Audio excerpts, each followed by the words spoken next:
Hi, അസ്സലാമു അലൈക്കും. എന്തൊക്കെയുണ്ട് എല്ലാവരുടെയും വിശേഷങ്ങൾ? നിബാസ് വേൾഡിൻ്റെ പുതിയൊരു വീഡിയോയിലേക്ക് എല്ലാവർക്കും സ്വാഗതം. ഇന്ന് ഞാൻ എൻ്റെ കഴിഞ്ഞ വീഡിയോയിൽ ഞാൻ കുറച്ച് ഫ്രൂട്ട്സ് പ്ലാന്റൊക്കെ എൻ്റെ മുറ്റത്തൊക്കെ വെച്ച കുറച്ച് ഫ്രൂട്ട്സ് പ്ലാന്റ് ഞാൻ പരിചയപ്പെടുത്തിയിരുന്നു. അപ്പം ഇന്ന് ഞാൻ അതിൻ്റെ ബാക്കി കുറച്ച് ഭാഗങ്ങൾ, കുറച്ച് തൈകളൊക്കെ നട്ടുപിടിപ്പിച്ചതൊക്കെ ഞാൻ കാണിച്ചു തരാം. അപ്പോൾ എല്ലാവർക്കും സ്വാഗതം. ഇത് ബ്രസീലിയൻ മൾബറി എന്ന് പറയുന്ന ഒരു ഇനാണ്. ഇപ്പോൾ നമ്മുടെ നാട്ടിലൊക്കെ സാധാ നാടൻ മൾബറികളൊക്കെ കാണപ്പെടുന്നുണ്ട്.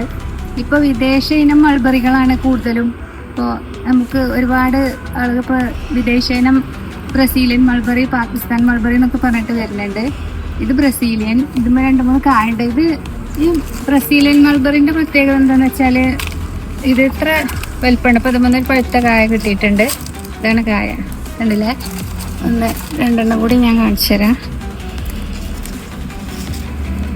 ഇതാണ്, ഇത്ര വലിപ്പമുണ്ടാവും ഇതിൻ്റെ കായ. ഇത് നല്ല പഴുത്ത് വന്നത്.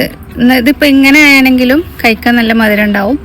ഇത് കായ്ക്കണമെങ്കിൽ ഏക മാർഗം, ഇപ്പോൾ ഇത് ഒന്നായിട്ട് വളർന്നു പോകും. അപ്പോൾ നമ്മൾ എന്ത് ചെയ്യണം, ഇതിൻ്റെ കമ്പിൽ വെച്ചിട്ട് ഇത്ര ഹാർഡ് പ്രൂണിങ് ചെയ്ത് കൊടുക്കണം. അപ്പോൾ കുറച്ചൊക്കെ ഉയർന്ന് പോകാൻ സമ്മതിക്കരുത്. ആ പ്രൂണിങ് ചെയ്ത് വന്ന് അതിൻ്റെ തളിര് വരുമ്പോഴാണ് ഇതിന്മേൽ കായ വരിക. ഇപ്പോൾ ഇവിടെയൊക്കെ കാണുന്നില്ലേ, ഇതേപോലെ ഇങ്ങോട്ട് വാ, അടുത്തേക്ക് വാ. ഇതേപോലെ ഇപ്പോൾ ഇവിടെയൊക്കെ ഇങ്ങനെ കായ വരുന്നുണ്ട്. ഇതേമാതിരി തളിര് വരുന്നിടത്താണ് ഇതിൻ്റെ കായ ഉണ്ടാവുക.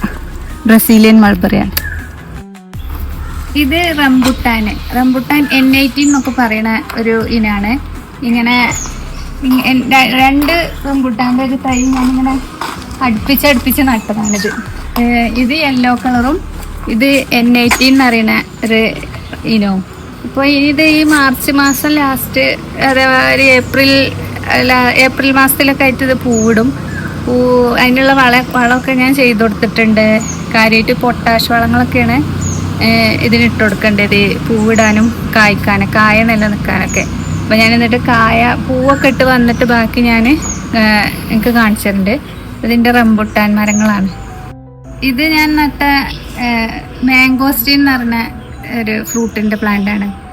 മാംഗോസ്റ്റീൻ നിങ്ങൾക്ക് മാർക്കറ്റിലൊക്കെ അവൈലബിൾ ആണ്. മാംഗോസ്റ്റീന് നല്ല ടേസ്റ്റുള്ള പഴമാണ്. പിന്നെ ഇതിപ്പോൾ നട്ടിട്ട് 2 വർഷമായി. ഇതിങ്ങനെ 8 വർഷത്തോളമൊക്കെ എടുക്കും ഈ മാംഗോസ്റ്റീന് നമ്മൾ നട്ട് കായ്ക്കണമെങ്കിൽ. ചെറിയ തൈകളൊക്കെ നട്ടാൽ 8 വർഷം എടുക്കും. ഇത് ഞാൻ ചെറിയ ഒരു 2 ഇങ്ങനെ തട്ടായിട്ടാണ് ഇതിൻ്റെ ഇത് കണക്കാക്കുക. ഇപ്പോൾ ഇതിന് 2, 3, 4, 5, 6, 7 തട്ട് വന്നിട്ടുണ്ട്. ഒരു ഏകദേശം നമ്മുടെയൊക്കെ ഒരു ഹൈറ്റ് ആകുമ്പോഴത്തേനുള്ളത് കായ്ക്കുക. ഇതിപ്പോൾ ഞാൻ പുതിയതായി നട്ട ഒരു 2-3 പ്ലാന്റുകളാണ്. ഇത് കോട്ടൂർക്കോണം എന്ന് പറയും, തിരുവനന്തപുരം ജില്ലക്കാരെ മെയിൻ പ്രധാന മാങ്ങയാണിത്. കോട്ടൂർക്കോണം ഇതിൻ്റെ പേര്. ഇത് നാംഡോക്മായി, വേൾഡിൽ ഏറ്റവും മധുരമുള്ള മാങ്ങ എന്നൊക്കെ പറയും, നാംഡോക്മായി. അതേപോലെ ഇത് പിന്നെ റെയിൻ ഫോറസ്റ്റ് പ്ലം ഞാൻ ഇതുവരെ കഴിച്ചു നോക്കിയിട്ടില്ല. അതിൻ്റെ കായ കിട്ടുകയാണെങ്കിൽ ഞാൻ അതിൻ്റെ റിവ്യൂ കാണിച്ചിട്ടുണ്ട്.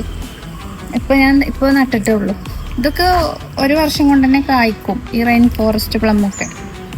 അപ്പോൾ ഇന്നത്തെ വീഡിയോ ഞാൻ വൈൻഡപ്പ് ചെയ്യാണ്. എല്ലാവർക്കും എൻ്റെ വീഡിയോ ഇഷ്ടപ്പെട്ടെങ്കിൽ ലൈക്ക് ചെയ്യണം, ഷെയർ ചെയ്യണം, സബ്സ്ക്രൈബ് ചെയ്യണം. ഇനി ബാക്കിയുള്ള ഫ്രൂട്ട്സ് പ്ലാന്റ്സിൻ്റെ വിശേഷങ്ങളൊക്കെ ഞാൻ മറ്റൊരു വീഡിയോയിൽ കൊണ്ടുവരുന്നുണ്ട്. എല്ലാവർക്കും താങ്ക്സ്. Okay, by.